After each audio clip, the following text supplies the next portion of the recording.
Welcome to another episode of Got Time with Christopher John, your scholar and gentleman in a hoodie.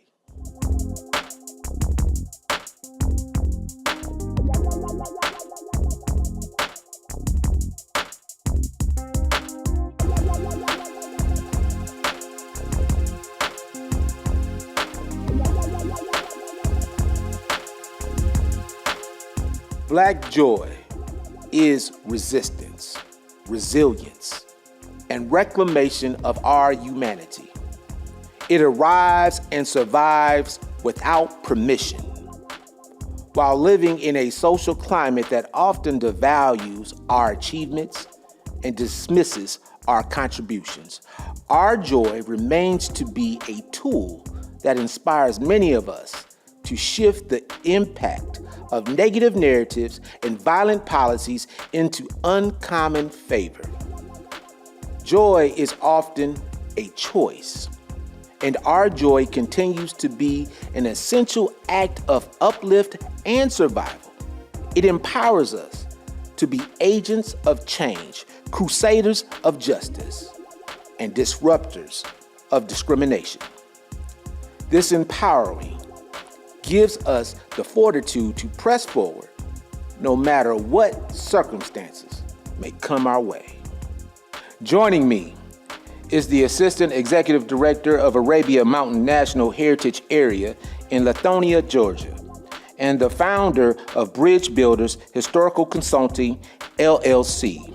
Her previous work has included the preservation and interpretation of the vast social histories of many diverse cultures in Tennessee, including but not limited to African American history, Latino history, Native American history, and Middle Eastern history.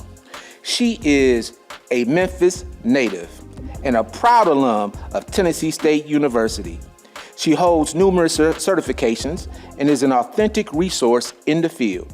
She continues to understand the assignment, being a brilliant example of the hope and dreams of our ancestors. My friend, Brigette Janea Jones. Thank you so much.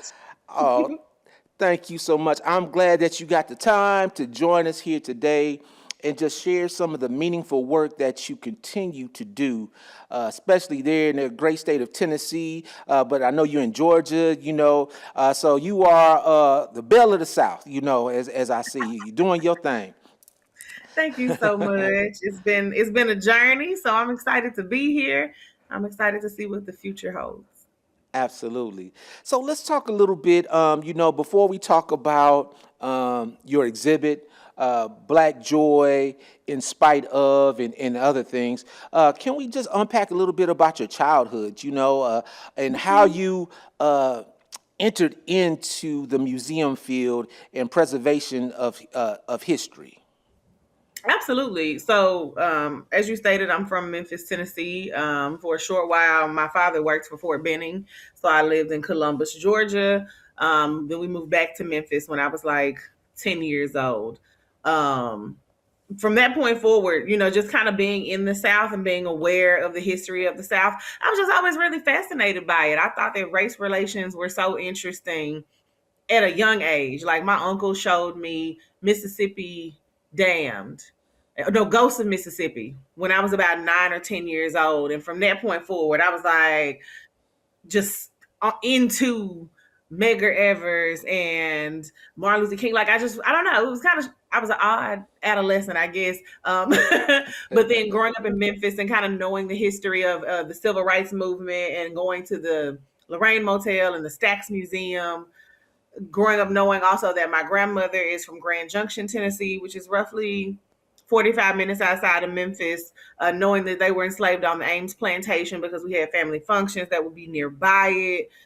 Just being so close to the history, being able to walk up and touch it at all times, kind of just led me down this path. And by the time I got to college, I kind of was set that I was going to be a historian. I was going to work in a museum. Absolutely, in divine order. This work is sometime it doesn't choose you; you're called to it, and that's what it Yeah. sounds like that you're talking about. That you were called to it. Now, you just stunted a little bit on my listeners and viewers. You talked about some of those rich, important museums in Tennessee, like the Stax Museum, and we all know about the Lorraine Motel and the Civil Rights Museum that is there. I'm curious to get your outlook on our museums and historical sites during these current times. If you could just share your thoughts on that.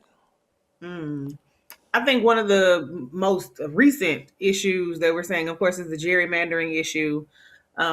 Tennessee has fallen victim to it and been redistricted. It's affecting Memphis most specifically, which is now going to link Memphis congressionally with a district that is in Franklin, Tennessee. Franklin, Tennessee being one of the wealthiest districts in the state of Tennessee, and Memphis being one of the poorest. So much history there, so many systemic issues. And what I would love to see happen is for museums to rally around this cause and become rapid response spaces and places to educate the public on what this actually means. Because let's be honest, I can watch this on the news all day. Does that mean I actually know what's really going on and what these terms really mean? No, that's where museums have an opportunity to really stand in the gap. So I would really love to see more of that happening. But, museums are not neutral in many cases until we start talking about that funding. That's right. I mean, the funding is a resource for our museums, and you have an administration that's really willing to cut funding and resources if those museums and institutions don't align with their ideology. Right. And it is an uphill battle. But what many of my mentors have told me is that we've been here before, and we have the tools to overcome it. And so we must maintain that spirit. And I'll say part of that is also embracing our joy while in the struggle. And you have this outstanding exhibit that I haven't seen, but I've read about, Black Joy in Spite of. So can you talk a little bit in the making of the exhibit, some of the things that, really led to this being an exhibit in a part of the canon of exhibits? Yeah. So ironically, well, the people who are listening wouldn't know, but I got my start on a historic plantation. So I worked on the Belmead, formerly the Belmead Plantation, for the first half of my career, for the most part, off and on. And I told stories that were rooted in the history of enslavement and then the Reconstruction era, and dealing with a lot of the harder truths and trying to pull empathy out of people for when we think of the lives of the enslaved. Once I worked at the Tennessee State Museum as a curator, I was able to focus on a broader part of the Black American story. I was able to not just look at the history of enslavement, I was able to look at all of the things that Black people in Tennessee created post emancipation, as a result of emancipation. And some of those stories are phenomenal. The things that people were able to do with little to nothing fascinated me. So I went back to Belmead in a new capacity and looking at how Belmead could use the funds that it generated from telling the story of the enslaved to be beneficial to the descendant community. And it dawned on me one day, ironically, when, don't judge me, Beyonce put out Break My Soul. And it was kind of just a random download on the way to work while listening to that song on repeat. I was like, I have not seen an exhibit that is specifically focused on our joy. We spend so much time talking about and analyzing and interpreting Black pain and Black struggle, rightfully so. But where is the emphasis on our joy? And that's how it was birthed. And shout out to the First Art Museum and Katie Del May for hearing that vision and saying, I think you got something here. Let's do it. When you speak of Black joy and you talk about after emancipation, recently I started, and I was asked to do this lecture that I did here locally, and it's called the lecture is called Juke Joints and Freedom Nights. I love it. And it really was the thought process over the movie Sinners, and they talk about just for one night they wanted to have freedom. And there's a story that I've been holding on to that I share, and it speaks to that. And this is before emancipation, and it was a man who was enslaved by the name of Jacob D. Green, and he escaped from Kentucky 3 times. But one of his escapes was not to actually, permanent freedom.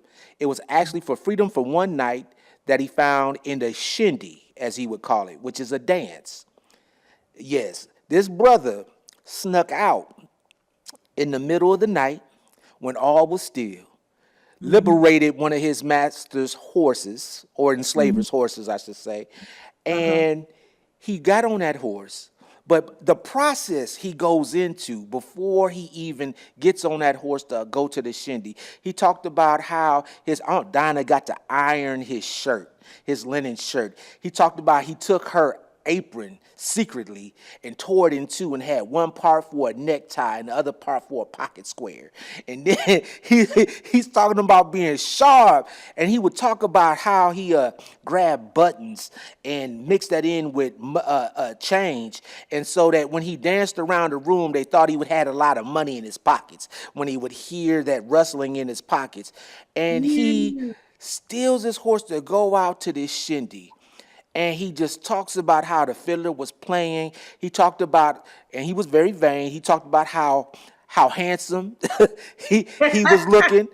He talked Hey. about all the beautiful women that were there. He talked about the dancing experience. And this is going on amid enslavement, that Yeah. everyone that was there were stealing moments of joy. Yeah. You Yeah. know, and so when you speak about that, that's what it, brings me to, with the exhibit. So if you can talk about, so with for those, can you unpack some of the layers of the exhibit, some of the stories that are unfolding in the exhibit? Absolutely.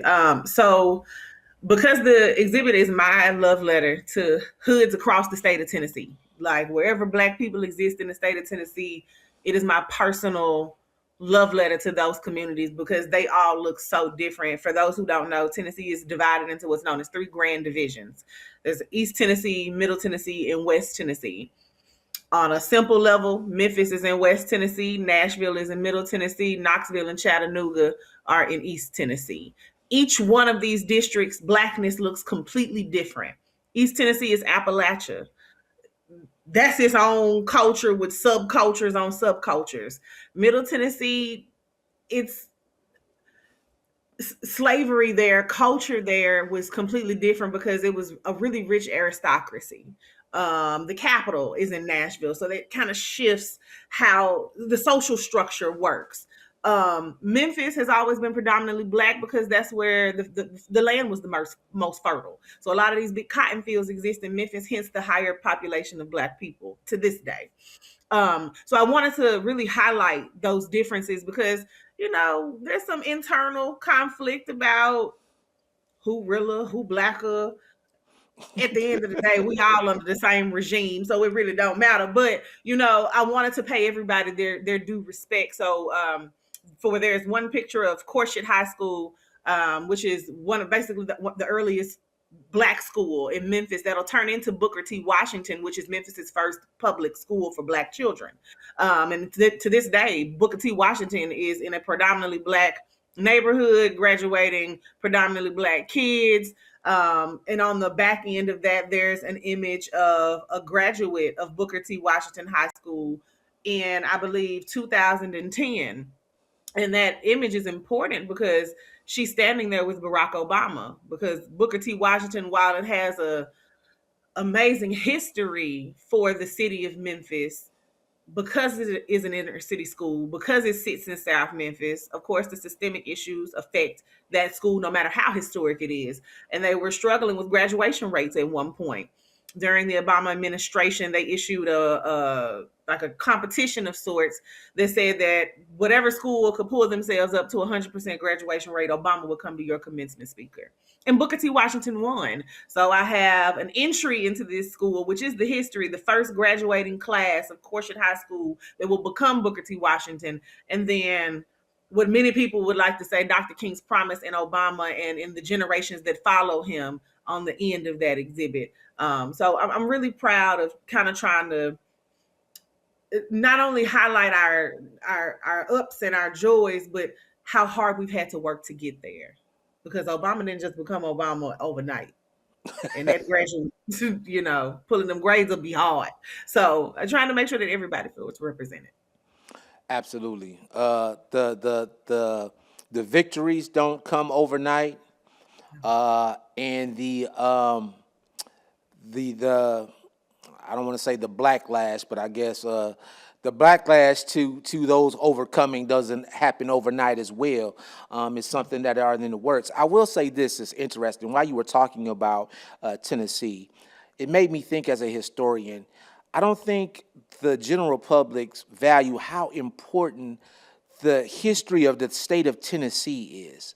You think about the president that would assume the Oval Office after Abraham Lincoln is assassinated by a Confederate sympathizer. I will repeat, a Confederate killed, assassinated Abraham Lincoln. The president that will assume office after that is Andrew Johnson, who is a native of Tennessee, and he really did cater into a lot of that ideology of the Confederacy in trying to prevent progress for the black community. And then you also have, the birthplace of the Ku Klux Klan is within the state of Tennessee. So, Tennessee holds such amazing history. So it's outstanding for you to have the foresight to say, even in the midst of all that history, we also need to preserve and illuminate joy that has always existed in spite of, as the title says. So outstanding. Can you talk a little bit about, the artists and collaborating with artists, I believe TC and Joseph Patrick, and how emerging Tennessee artists interpret Black resilience today? Yeah, man. Shout out to TC and Joseph. They were amazing because I can't draw a straight line. So I'm a true historian. I love books, dates, times, facts, figures, people. But they brought that really creative aspect of what I was trying to show to life. They really assisted with that. So the artists, I issued a prompt and asked them, in Black joy in spite of, what does that mean to you? And it's a poem essentially. So in spite of hate, in spite of neglect, in spite of I forget all of them, but I gave them these prompts and I asked them to respond to them through art. And some of them already had pieces that they wanted to submit. Some created brand new pieces, and we were able to get a really solid collection of pieces to choose from. So really big shout out to the artists of Tennessee who submitted their artwork. Initially, I was trying to do it just through Tennessee's HBCUs, but man, you actually would be shocked at how hard it is. Well, no, you wouldn't be because you've worked in programming before, to get people to submit things on time, especially dealing with college kids because you 20. So this is a cool opportunity, but it's a set later. So I'm trying to go to that. So, it was a challenge, but I do think that once that's the people that sat down and submitted, they put forth some amazing work. And I got some amazing, and I do mean some amazing response pieces that truly highlight, I think, what I'm trying to convey with the exhibit. One of them was by a guy named X Payne. And X Payne wrote one of his images was it's essentially the pyramids, but they look like the projects. It's so hard. Like, it's so hard. I was so, when I saw it, I was like, it's in. Like, you're in. And he did too. And they're really good, but they've been, Xavier couldn't extend his loan, unfortunately, for the civil rights exhibit. But, I was thankful to have it for as long as I did. And TC submitted 2 pieces, and their pieces are phenomenal as well. One of them is an ode to the Candy Lady. For those of you from urban Black neighborhoods, you had a Candy Lady. Yes. So when I saw it, I was like, for one, thank you for saving the day, and two, thank you for creating something that's so authentic to our culture and our experience. So if you can share, the exhibit run for the exhibit, I believe it's running through the summer. If you have the dates, if you can share and where it's being exhibited at once again. Yes, it'll open to the public on June 12th, 2026, and it's going to run until early August, and it'll be at the National Civil Rights Museum in Memphis, Tennessee. I heard that. And so two questions I'm going to get you out on. Yeah. And once again, I want to thank you for just taking the time. First question is how do you preserve and protect your joy? This is a personal question. So we're talking about Black joy, but how do you preserve and protect your joy? Oh, I think in two ways. One, I preserve my peace. I love to sit at home and binge watch movies that make me happy. I love a good Spike Lee joint. Like, I'm good for running back a Spike Lee joint and just soothing my inner child. Eating. But on another note, I love to preserve my authenticity. Like, I'm gonna stand on your couch in a juke joint with a chicken wing. I am. I, That preserves my peace and my joy too. I heard Duality. I heard that. I heard that. And I know that I had an opportunity on my other, I guess, program that I run, About Time. You were a part of that, and I Yeah. asked you that question, and I'm going to close out asking you this question once again. And it can change if need be, but the question is, if you could speak to an ancestor, who would that be and why? You did ask me this, and I can't remember who I said, but at this point, my brother, if I could go back, because I do so much to preserve his legacy and to make sure that I achieve for two people. And that's who I'm going to say today. Shout out to my brother. Rest in peace, Marco. I heard that. I heard that. Well, Bridget, thank you so much for taking the time to join us, sharing. Please, if y'all are in Memphis, Tennessee, go visit, go see the exhibit Black Joy in Spite Of, because we're going to need to can maintain our joy, make it a priority. And just thank you for the work that you continue to do. You are a brilliant resource. You're a brilliant reflection of the field. And my sisters, just keep going on. Keep it on. Thank you so much. Our joy is a weapon of mass construction, and it continues to evolve, even amid moments of trauma. Detailing and documenting moments of joy in the context of Black culture allows us to recognize the power of Black joy, a resource to draw upon and to challenge the incomplete narratives of Black life as solely comprised of hardship. Through storytelling and technologies, we can acknowledge and advance experiences rooted in Black joy, holding on to it, reimagining it, and handing it down as a refuge for the observation, cultivation, and celebration and preservation of our humanity. In doing so, we create tangible reminders to prioritize joy, despite all the things that attempt to disrupt it. I'm your scholar and gentleman in a hoodie.